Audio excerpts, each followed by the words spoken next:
Hey, what's going on, guys? You're back with another broadcast of The Weekly with me, Neff. And I'm going to talk about The Crow for a little bit. Don't know if you guys are too interested in it.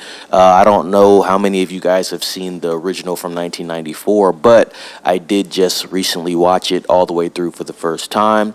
I thought the film was pretty good. I gave it a 7.5 out of 10. Really liked the aesthetic and the tone.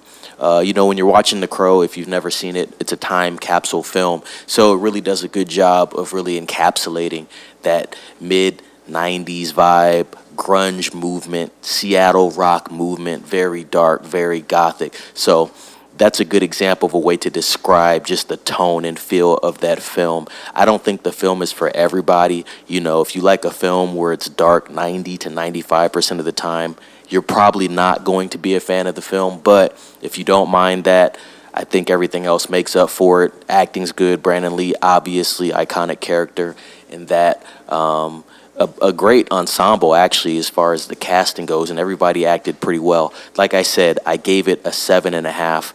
As you guys know, or you may not know, they have done a reimagining of The Crow 2024, actually in theaters now, starring Bill Skarsgård. We've talked about this on the podcast a little bit, and we're definitely going to be reviewing it on our next episode of the podcast, which we'll be releasing on Monday. So far, the reviews are not good. I checked Rotten Tomatoes, and Rotten Tomatoes isn't the end-all, be-all, but it's a cool barometer and indicator on what direction this thing is going in. So from, I guess you could say the official critics, they got this thing listed at a 21%. Audience score is a little different. Audience score is a 63%. So obviously there's a difference there. It sounds like the critics are really going in hard on this thing. Kage actually watched the film yesterday, and he had good things to say about it. I'll let him speak on it for himself, but he gave it a pretty favorable score. He actually rated it higher than the original Crow, so I find that very interesting. I'm actually going to be watching the 2024 Crow tonight, so like I said, we will be discussing it in full review tomorrow. Not a movie I was probably going to see as far as the list that I had on what I wanted to see and what I anticipated, but sometimes you got to throw those wild cards in, especially when you are a film critic and you are reviewing a lot of films.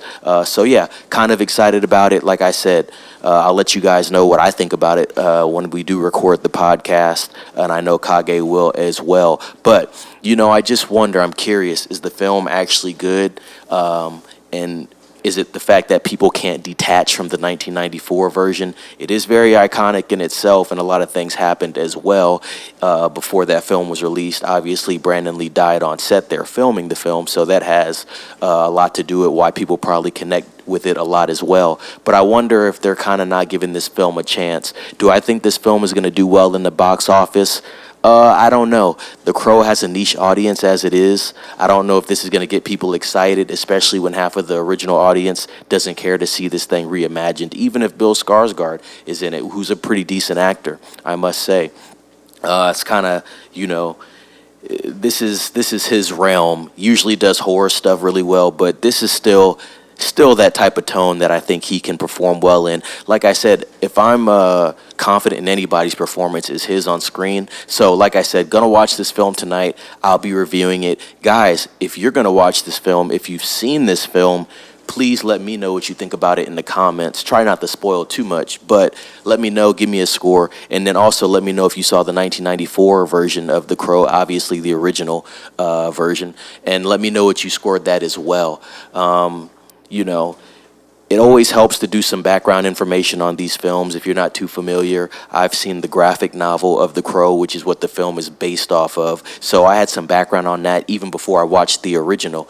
So I had some information going into it. But now that I've gotten that information as far as The Crow, as far as the story and the film, actually watching the film, and now going into this this reimagining of The Crow, I have a lot more tools in my toolbox. So like I said, I'm expecting to see some things. I'm expecting to see some callbacks, and we'll see how this film plays out. I'm going in with an objective opinion, and I'm going in with an open mind. So yeah, with that being said, that's going to close this broadcast up. Like, subscribe, comment, ring the bell for notifications, share with a friend, and as always, be safe.